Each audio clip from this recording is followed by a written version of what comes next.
Ayan na, saka ano, yung ibang bahay, ganyan na, flooded na, lahat sa loob basa.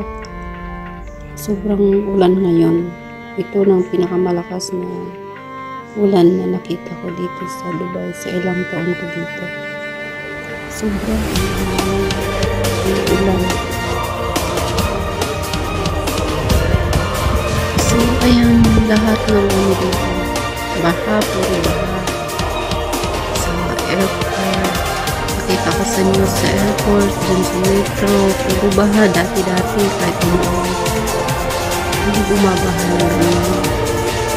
At ito naman, doon sa baba ng tinitirahan namin ng anak ko. Sobrang ano.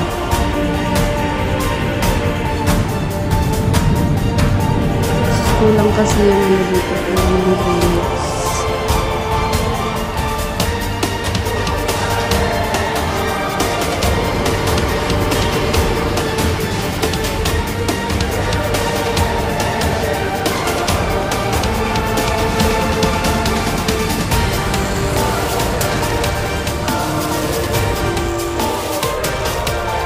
Ayan, minto lang saglit ng ulan. Ayan, umulan na naman hanggang gabi.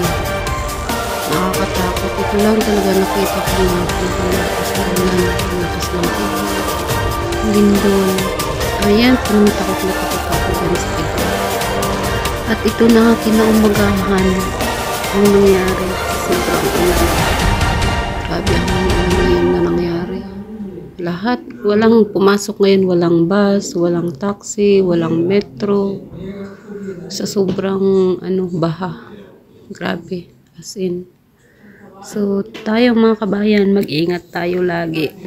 At saka nakakatakot nung dyan sa mga tubig kasi ang kuryente nila, diba, nasaan sa ilalim. So, nakakatakot kung may naman dyan.